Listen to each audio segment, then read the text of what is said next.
masuala mazima yanayohusiana na mazao, lakini katika majadiliano ya leo zaidi tumejikita katika upande wa matunda na mboga mboga, na zaidi katika mnyororo wa thamani kuanzia kwa mkulima mpaka kufika kwa mlaji wa mwisho katika masoko aidha ya ndani au masoko ya nje.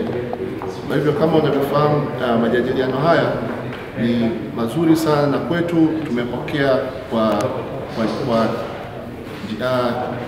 tumepokea vizuri, kwa kuwa ni sehemu kwetu sisi kama ya kuendelea kusupport Agenda 2030. Kama unavyofahamu kwamba katika Agenda 2030 katika mambo mojawapo ambayo yalikuwa tunayosimamia ni kuhakikisha kwamba usalama wa chakula, lakini vile vile kuhakikisha kwamba tija inaongezeka kwenye yale mazao ambayo kwamba yanazalishwa kutoka mashambani, na kuhakikisha kwamba yafike katika hali nzuri mpaka katika mlaji wa mwisho, na hii hata itasaidia kuongeza vipato kwa wakulima na kupunguza kitu ambacho kinachoitwa kile ni reject. Kwa hivyo kwa kupitia majadiliano haya, kwa hiyo itasaidia kwa kiwango kikubwa sana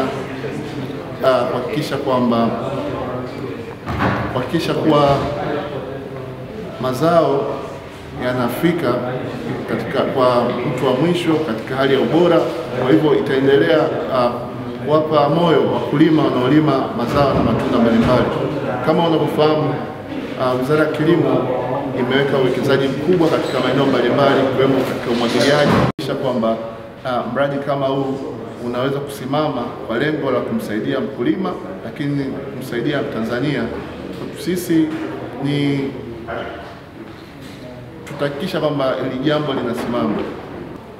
Katika kikao hiki cha leo ilikuwa ni cha majadiliano kuhusiana na tasnia ya mazao haya ambayo ni ya mboga na matunda, ambayo mjadala ni namna gani ya kuweza kufanya biashara, kuhakikisha haya mazao yanahifadhiwa, hayaharibiki toka yanapozalishwa mpaka yanaposafirishwa kufika masoko ya nje.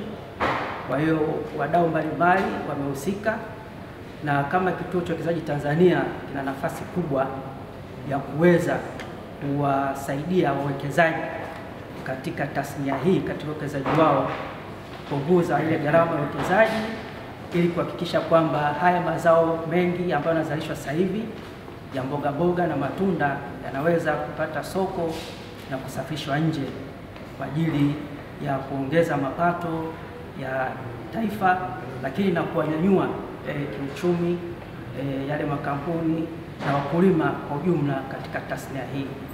Kwa hiyo kifupi, kampuni au shirika la Vanguard Global ambalo ndio watatekeleza mpango au master plan ya kuhakikisha inafanikiwa, ndio wametuitisha, na ndio maana tumeshiriki katika kutoa michango yetu kwa namna gani tunaweza tukasaidia katika uendelezaji wa tasnia hii.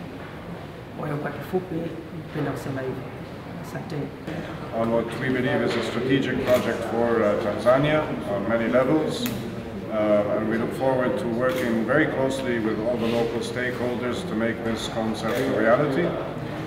We are very excited about the impact that it would have, not only on job creation, the local economy, but it could potentially put Tanzania on the map as being part of the breadbasket that Africa could be.